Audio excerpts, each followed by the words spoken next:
No, poďme na ten zaujímavý výraz, ktorý si použil, psychometria. Čo to, ako to súvisí s témou, čo teraz rozoberáme, či jak to je? No, súvisí, lebo ideme o voľbách hovoriť. Psychometria je to, že napríklad to robím ja. Že sú tri také výrazy, že psychometria, historiometria a biometria. Čiže to metria znamená, že niečo meráte. Ten profesor Mikulecký, ten môj kolega, on je biometrik. To bolo biometrické laboratórium, kde proste sa merali biologické parametre, ako sa menia v čase a tak. To, čo ja robím, vlastne je historiometria. To je taká veda, existuje, len to je strašne taká malička, Galton to založil. A to vlastne snaha akoby merať tie súvislosti v histórii, hlavne tam išlo tú otázku tvorivosti a geniality ľudí a ich príčin akoby toho. A psychometria je tiež podobné, že vlastne je to meranie psychologických dimenzií, vlastností.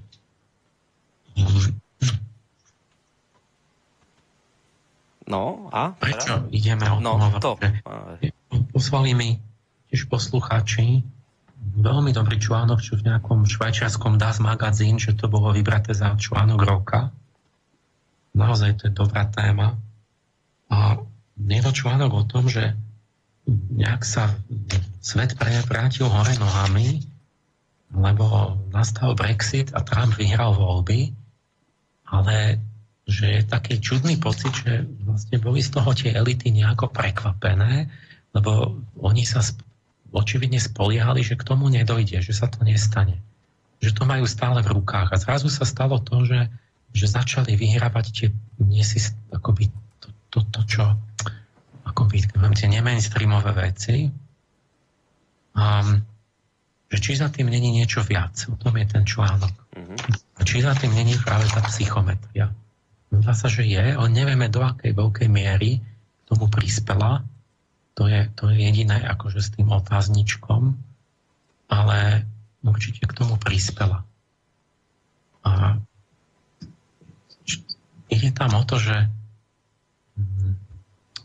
nejaký študent poľský, Michal Kosinský, ktorý studoval na Cambridge, začal robiť práve túto psychometriu tých veľkých dát na webe. Ako psycholog. Zobral Facebook a všetky tie Twittery a takéto údaje a začal proste zhromažďovať všetky údaje tak o nejakom človeku. Najprv začal, že dotazníky, že váš dotazník, akú máte osobnosť a IQ testy a takto zbieral ako psychológ vlastne z tých odpovedí profil osobnosti. A oni majú na to systémy, taký uznávaný systém, čo sa tak preveruje, je tzv. Veľká päťka, že máte 5 takých hlavných dimenzií duševných vlastností. Jeden sa volá, že otvorenosť, to je, ako ste pripravení na nové. Potom druhý je svedomitosť, čiže nakoľko ste perfekcionista.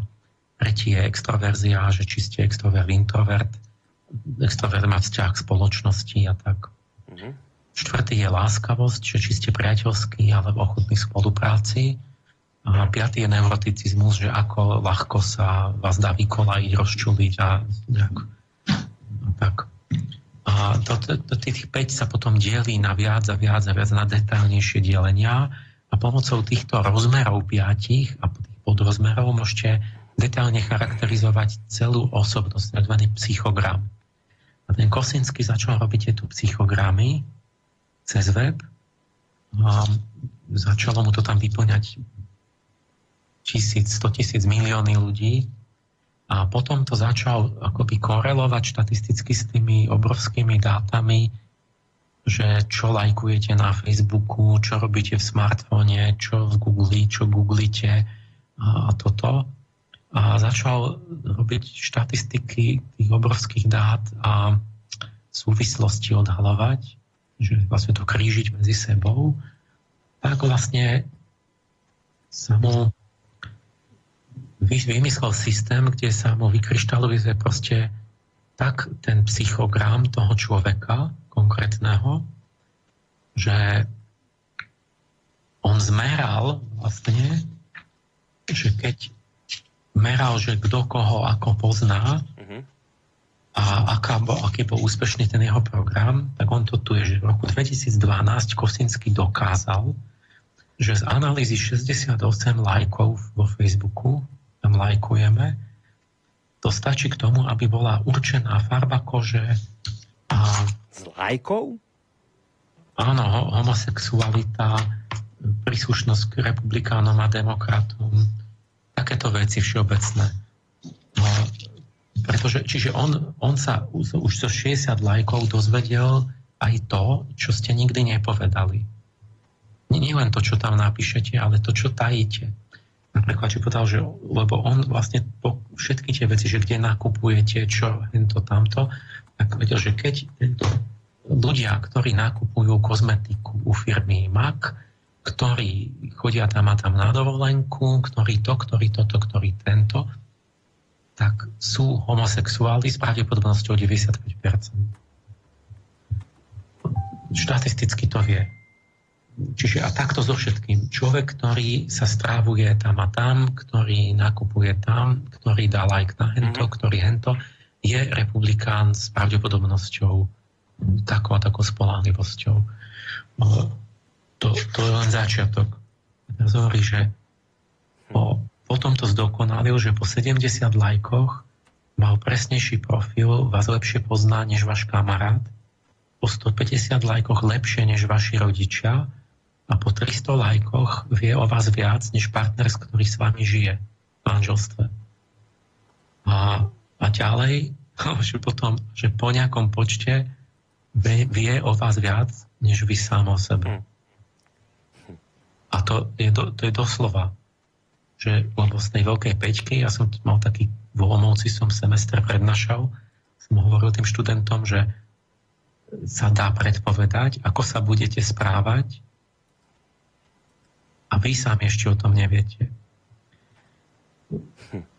Čiže on vymyslel metódu a teraz to bolo tak, že zrazu sa o to začali zaujímať, mu volali a niečo mu dávali peniaze. Čiže počkaj, ale ak to správne chápem, čiže vlastne on prišiel na to, ako len z lajkov na Facebooku, na internete. No a nie len z Facebooku, lebo všetko. Čiže aj keď nejaký produkt kupujem a nejaké stránky chodím? My nakupujeme, my chodíme na nejaké stránky, už len keď zadáš do Google dotaz, keď niečo lajkuješ, keď sa niečo vyjadríš, ako používaš slovnú zásobu, kde sa nachádzaš.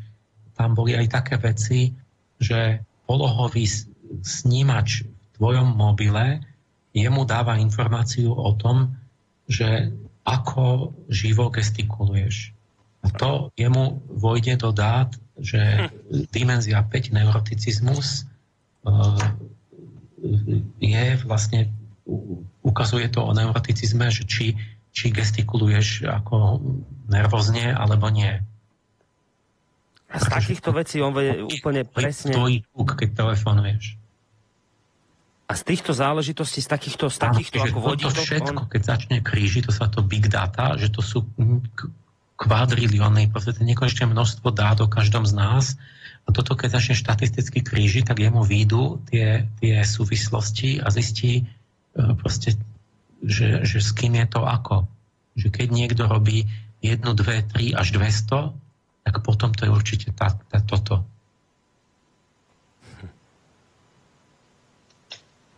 No teraz nejaká ho oslovila firma, nedávali peniaze, proste, ktorá sa volá kde to je? SCL, že Strategic Communications Laboratories. No on nejak proste vedeli asi aj kolegovia alebo niečo o tom systéme, alebo niečo im proste neutajú to, ten výskum. No on sa vtedy zháčil, začal si uvedomovať, že zistil, že to je na predvolebné kampane tá firma, tak začal varovať pred tým svojim vlastným vynálezom, písal varovania, že sa to dá zneužiť. No a oni mu to ukradli, tvrdí, že oni rekonštruovali ten jeho systém a že ho používajú a založili dcerskú spoločnosť, ktorá sa volá, že Cambridge Analytica, ktorá z Kosinsky hovorí, že oni používajú jeho systém tento na volebné kampane. A tentokrát ich prvýkrát použili tú kampaň a použili to pri Brexite a pri Trumpových voľbách. Cambridge Analytica robila najprv tomu Tedovi Cruisovi v kampani, ktorý z neznámeho, že vyskočil na vysoké priečky a keď Cruisa vyradili, tak vlastne robili pre Trumpa. A teraz sa zdá, že toto prekvapenie, že k tomu prispelo to, že vlastne Clintonová a všetci ten tým, že postupovali klasicky, že oni mali tie veľké skupiny. Že samozrejme sa snažili každému povedať to, čo sa mu páči. Hej. Že aby volil. Čiže oni to mali hromadne, že ženy. Tak všetkým ženám povieme, že neviem čo, černoši. Tak všetkým černochom povieme, že čierna je pekná. A takéto tie veľké, alebo že robotníkom hento a to. To je ten hrubý prístup. Lenže každý človek je iný. A to sú veľmi nahrubo kategórie a že tu oni prvý raz s týmto systémom, že urobili kampaň a to na webe nájdete ten riaditeľ je nejaký Alexander Nix toho Cambridge Analytica, že tam má prednášky, kde ho otvorene hovorí, že oni akí sú dobrí, ako to robia, že ukáže, premieta tam že to je Spojené štáty. A teraz zapne to a tu je 220 miliónov dospelých. A povie, bum, toto sú, a teraz sa objaví 220 miliónov bodov na tej mape. Vypne, kombík povie, bum, republikáni a zmiznú všetky modré body, demokrati. Čo vidíš, kto je republikán? A potom povie, bum, vypne toto muži, tamtí, henty, takýto. A takto to zužuje a nakoniec príde John Smith. Jeden bod tam svieti. Býva tam, má takýto názor, má takéto pocity, takéto duševné vlastnosti, takéto predstavy, takéto a tak ďalej. 220 miliónov psychogramov o každom jednom človeku tam mali, čo on presne osobne sám. Čo sú jeho sny a túžby a predstavy a hodnoty a názory. A na to prišli len z tých lajkov a čo nakupuje na internete? Povedal, že nie len, ale... Zo všetkých tých stôp, ktoré zanecháva na internete. Zo všetkých digitálnych stôp, ktoré pospájali, hovorili, že však to je tajné. Hovoril, že každá tá spoločnosť vám predá tie dáta o vás. Že Facebook predá vaše dáta, obchodný dom, tá reťazec predá dáta, čo ste kupovali, stačí im zaplatiť. Čiže oni to zrejme pokúpili a ani to možno ani nemuseli hackovať, alebo čo. Proste si to zobrali, zomleli to štatisticky a spojili to s konkrétnym tou osobou, majú dokonalý profil, majú viac než dosť, im stačí. Čiže urobili kategórie, vlastne typy ľudí, a o každom jednom vedia, že aký je. A teraz urobili tú kampaň prvýkrát v dejinách, že individuálne ich nikto nevie targeting, že úplne individuálne cielená kampaň. Čiže neviem, čo na to využili tie reklamy, alebo neviem, či sa objavilo, alebo posielali, že sa ľuďom, každému tebe osobne oni pošľú niečo, o čom vedia, že čo ty si nadšený tým a že čo určite na to budeš reagovať. Čiže keď chceli získať niekoho, presvedčiť, tak tuto majú, že aj z novinového predplatného, z klubových kariet, zo zdravotných údajov, zo všetkého. Že všetky osobné údaje sa dajú kúpiť. Je ochrana osobných údajov, no ale keď zaplatíš, tak ti to predajú. Máme psychogramy všetkých dospelých Američanov. A teda čo budú robiť? Že s voličom. Príklady. Že, napríklad, že máš cieľ, že chceš zákon o slobodnom šírení zbraní. Môžeš nejako hromadne rozprávať a vždy sa to niekomu páči, súhlasí, nesúhlasí. No. Ale keď individuálne každému pošleš, tak každý súhlasí. Lebo ty mu pošleš s tým to, s čím on súhlasí. Tak vždy ti súhlasia. A máš zákon o zbraniach. Čiže povedal, aj musíš to rozlišiť a povedal, že ak chceme získať ustrašených ľudí, pozrieme, všetci, čo majú vysokú na škále neuroticizmu, majú obavy, strachy a tak ďalej, tak im predstavíme zbraň ako zdroj istoty. Že pošleme im obrázok, kde je znázornená ruka lupiča, ktorá rozbíja okno a ohrozuje vás a vláme sa vám do domu a tak ďalej. A že na to je dobrá zbraň. A ten človek sami súhlasí, áno, to môže sa mi niekto vlámať a budem bezbranný a prepadne ma a tak. A myslí si, no áno, tak mali by mať ľudia právo mať zbraň, lebo sa musíme brániť, lebo sme veľmi ohrození, lupiči sú tu. Čiže oni mu posú presne to, o čom on je presvedčený. Ale hovorí, no aj keď je to bohatý konzervatívec a extrovert, tak tým sme poslali iný obrázok. Je to muž so synom, ktorý pri západe slnka na poli idú s púškou v ruke, má prehodenú tú púšku cez plecová, ide so synom a je zrejmé, že to je nejaký taký aristokrat, ktorý idú na lov kačic a zaučia toho syna a tak. No to pošlú len všetkým tým, ktorým sa to páči a keď to vidí, tak si povedal, áno, tak to je ono. Tak naozaj by ľudia mali mať možnosť mať zbrane. Alebo ďalší príklad, že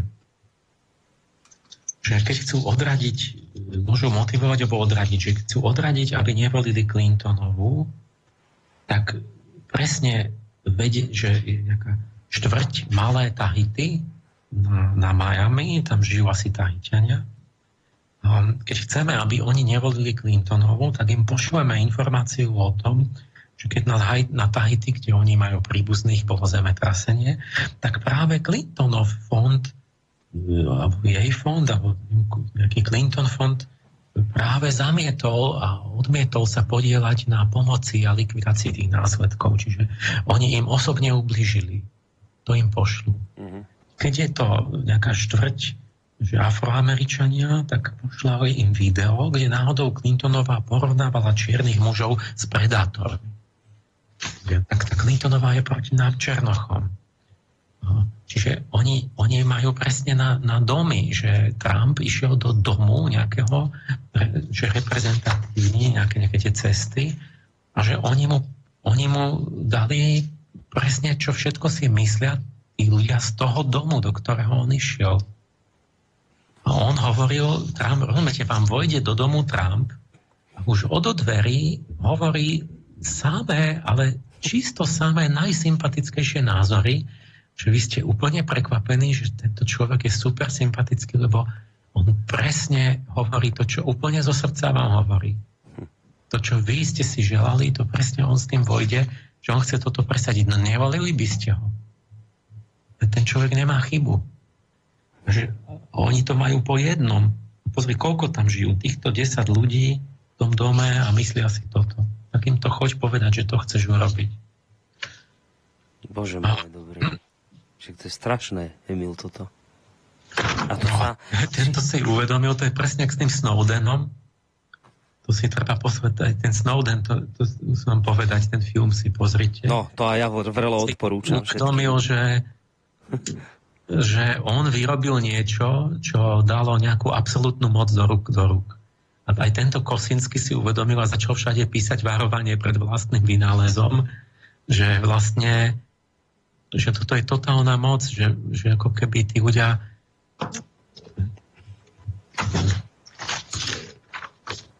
teda nevieme nakoľko, ale dá sa, že toto bol ten rozdiel. Teraz táto... Že áno, že oni použili úplne novú technológiu prvýkrát v dejinách, lebo mali túto firmu. To sa malo použiť aj pri Brexite, aj pri Trumpovi? Toto? Lebo tá istá firma robila obe prekvapenia. Cambridge Analytica robila kampaň na Brexit aj na Trumpovú vlastne kampaň. teraz, keď si to uvedomíš, že toto je to, o čom ja neustále hovorím, aj čo mám teraz taký cyklus článkov, že čo je pravda. Ja to závesím na web niekedy v najbližšom čase. Že ten výskum psychológie umožňuje to, že my odhalíme, že nie úplne vždy, ale že 95% všetkého konania a rozhodovania ľudí je automatické reagovanie. Ľudia pritom nerozmýšľajú, nevedia, čo činia. To sú reakcie na nejaké podnety. Čiže v podstate zvieracia prirodzenosť. Si predstavte, že teraz to bude, že to je také dokonalé, že každému pošlu individuálne, každému vám príde to, na čo vy určite reagujete kladne. Že vždy zareagujete kladne. A to sa vám zasocuje s tým nejakým kandidátom alebo nejakou tou stranou alebo niečím. Tak keby to bolo takto, tak vlastne si zrazu uvedomíte, že voľby sú absolútne zbytočné. Lebo vlastne ja sa môžem rozhodnúť, ako ten kto ovláda ten internet, tak ja sa rozhodnem, že buď chcem, aby boli zbranie povolené alebo zrušené. A podľa toho každému vám pošlem to, aby ste buď súhlasili, alebo boli proti tomu. A vy to urobíte. Pokiaľ sa nezobudíte ako Budha z hypnozy, tak to všetci urobia. A keby sa náhodou aj zobudilo nejakých pár ľudí, tak to nepomôže, lebo to bude 1% alebo čo. A ostatní budú reagovať iba. Že vlastne by sme museli zrušiť demokraciu, lebo tie voľby sú úplný nezmysel, že voliť budú toho, kto si zaplatí tú firmu. No tak toto vychádza. To je krásne, to je nádhera, nie? Lebo konečne to sú tie veci, ktoré ja nedokážem vysvetliť ľuďom, proste každý to nechápe, čo ja to tu blábolím, však oni sa slobodne rozhodujú. A teraz zrazu, keď sa to už fyzicky uskutoční, tak zrazu akoby začína presvítať to šidlo z vreca, že vlastne my nie sme slobodní, že my reagujeme, keď sa nám dá správny podnet, tak my ako automaty zdvihneme ruku za to, čo ten podnet nám prikazuje. Lebo nevieme, čo činíme. Čiže to je nádherné, pretože my musíme si pomaly začať uvažiť a vybrať, že či chceme demokraciu zrušiť a povedať si to otvorene, že zvieratá nemôžu voliť.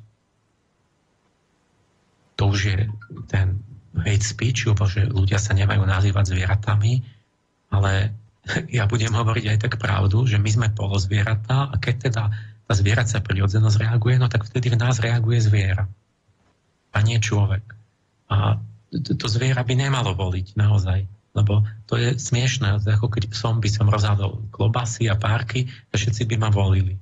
Ale nevedeli by o ničom, že čo volia. Takže to si musíme buď uvedomiť, alebo nebyť zvieratá. Ja to navrhujem už dávno, že poďme akože rozmýšľať zodpovedný za svoje činy, vedieť, čo hovorím, prečo to a takéto veci, že ako budiť sa, budiť sa. Buditeľstvo. Aj Budha sa zobudil, aj štúrovci budili. Musíme na tom pracovať, že prečo vlastne mám ten názor, odkiaľ to mám, jak viem, že to je správne. To nás musí začať zaujímať. A potom by to nefungovalo, lebo potom, keby sme boli takýto zobudení, tak zbytočne mi budú posielať emocionálne podnety, keď ja vlastne mám úplne bdelý vedomý názor, že viem, prečo to chcem alebo nechcem, mám nad tým nadhľad. A teraz je to tak, že proste tu 3/4 voličov to je proste nejaká emocionalita, že oni naviažu nejaké emócie na niečo a ľudia to volia a vlastne sa zistilo, že vlastne keď dáte 2 fotky, že kandidátov skutočných, ktorých niekde volili, ja neviem, úplne inom štáte, ktorých v živote nevideli, tak my vieme, kto z nich vyhral za 100 milisekúnd. Ty vieš, kto vyhrá z nich za 100 milisekúnd. Za 100 milisekúnd nemôžeš mať ani jedinú vedomú myšlienku. A predsa vieš, že kto vyhrá voľby. Tak kto ich volil? Podvedomie ľudí, nie vedomie. Proste, že máš 2 fotky, nevieš ani, ako sa volajú, aké mali názory. Ale počkaj, že ukážeš mi 2 fotky ľudí, ktorých ja som v živote nevidel? Áno.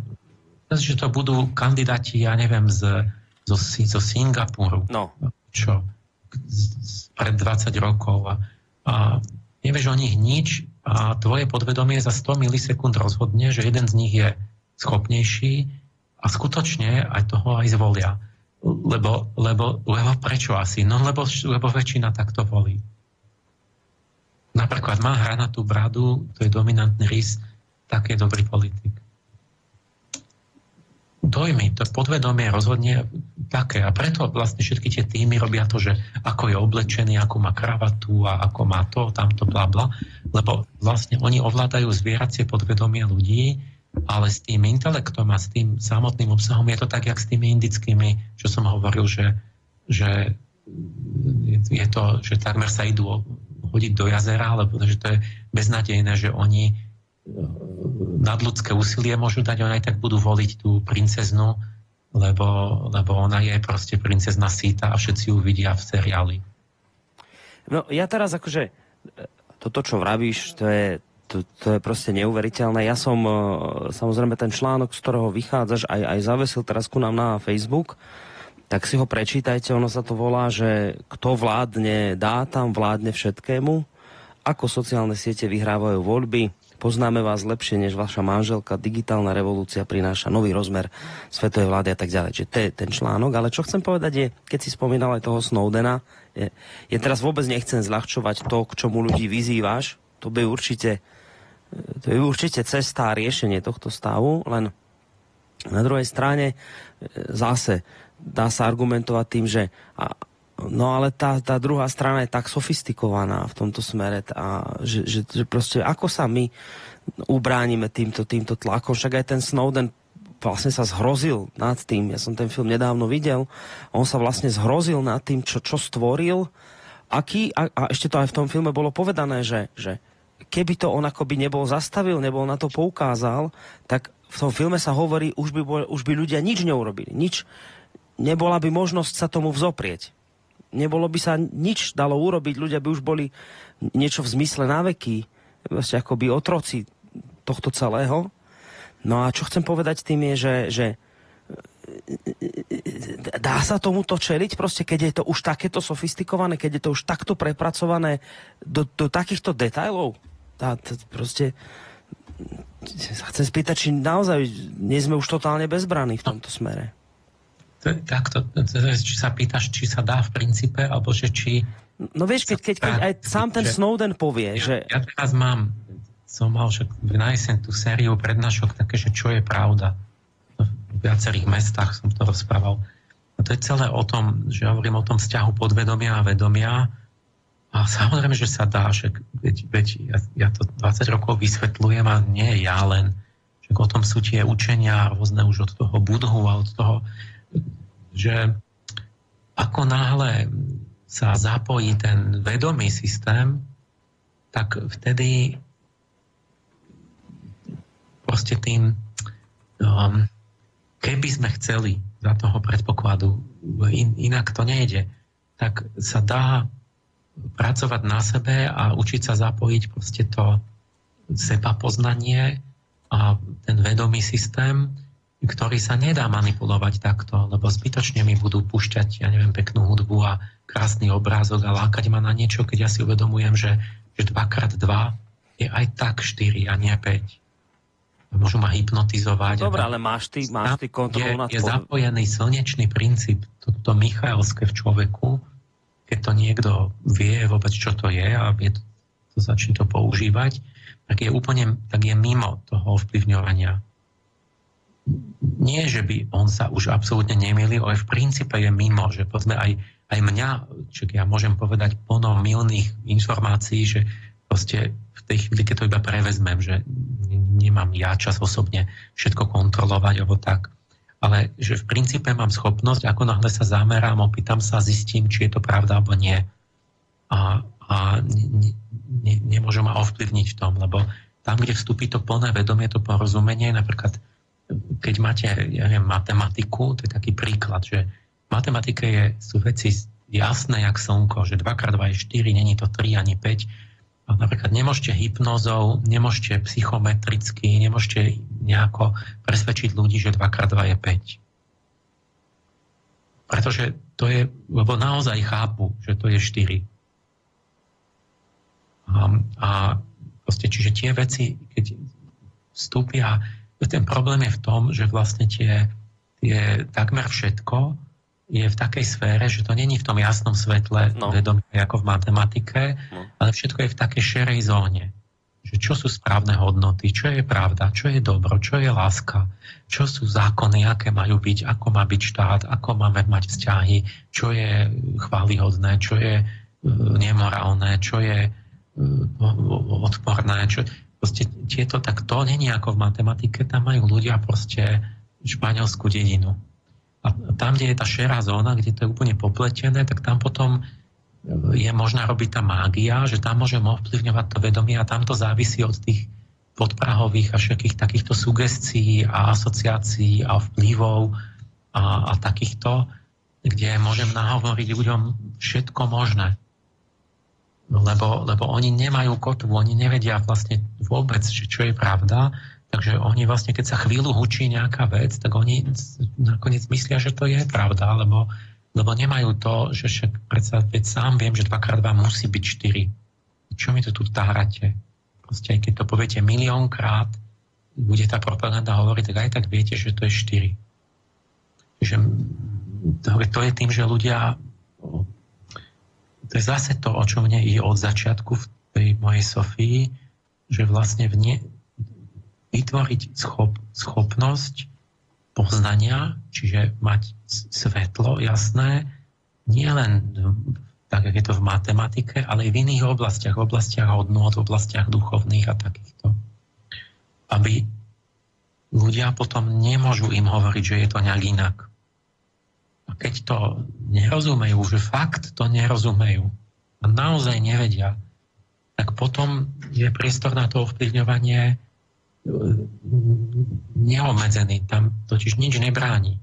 Tam potom sa prikláňajú na základe, že či mi zaplatia, či je sympatický, či je to v móde, či je to nejaká proste také, čo nesúvisia vlastne dôvody a na základe toho sa ľudia akože rozhodujú. My sme si teraz akurát spomínali v našich reláciách, teraz nedávno zomrel taký známy poľský sociológ Zygmunt Bauman. Dnes si to zachytil, tú informáciu. No a to je dobrý sociológ. No on vravel, on mal taký pojem, že neviem presne, ako to nazýval, nejakou tekutou modernitou alebo nejak tak, ale on hlavne hovoril, že čo akoby jeden z vážnych problémov dnešnej doby je ten, že tie veci, udalosti okolo nás sa tak rýchlo menia, tak všetko sa to zrýchlilo a tak sa to točí a tak sme stále rýchlejšie a rýchlejšie vystavení novým podnetom, novým informáciám, novým zážitkom, novým, až ty sa proste akoby nestihneš niekde ukotviť, niečo pochopiť, lebo už to hneď prehlušia ďalšie informácie, že proste si akoby pod takom, ja si to tak predstavujem, pod takým bombardovaním stále nových a nových informácií, ty ani nemáš šancu si to nejako utriediť, pochopiť, ako to vlastne celé je, lebo ak by si aj chcel, tak už to 3-krát prehlušiť niečo iné, čo už je akože modernejšie, už teraz týmto sa zaoberaj.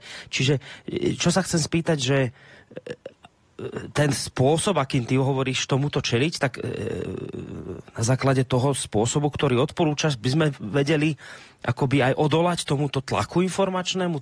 Áno, lebo ten tlak by vôbec neexistoval. Ten je následkom. Pretože ľudia nerobia to, o čom rozprávam. My sme v Michalskej dobe. To je anjel slnka.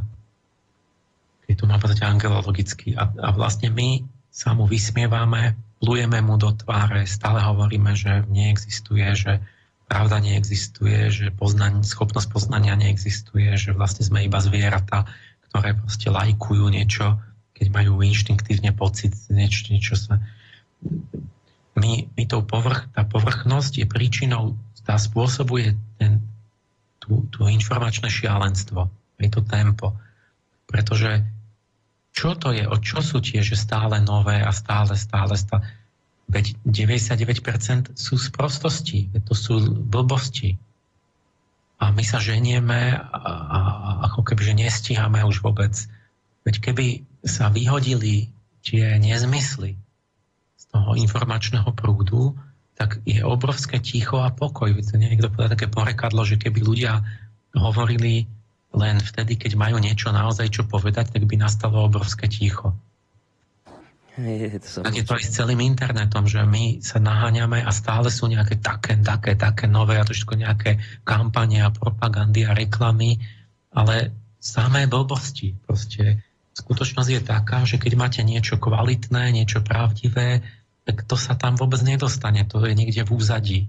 A tam sa ženie ako by stále nejaké módy a teraz je to a taký ink a len taký ten keď je anglické, že to na ING končí a každého pol roka máte nové, že by ste to mali robiť, ale keď sa niečo vyznáte, zistíte, že to sú iba stále povrchnejšie, hlúpejšie, obmedzenejšie odvary niečoho, čo už tu bolo a bolo to oveľa lepšie a urobené a o tom nikto nehovorí. Tak čo sa tam za čím ženieme? Za ilúziami. Pretože čím sú povrchnejší ľudia, tak tým hromadnejšie ten dav ako nabieha na stále viac nezmyselnejších vecí a pobieha sem a tam. Že ten kolotoč zmizne, ako náhle začneme pestovať schopnosť rozlišovať pravdu od nepravdy, hodnotné od nehodnotného.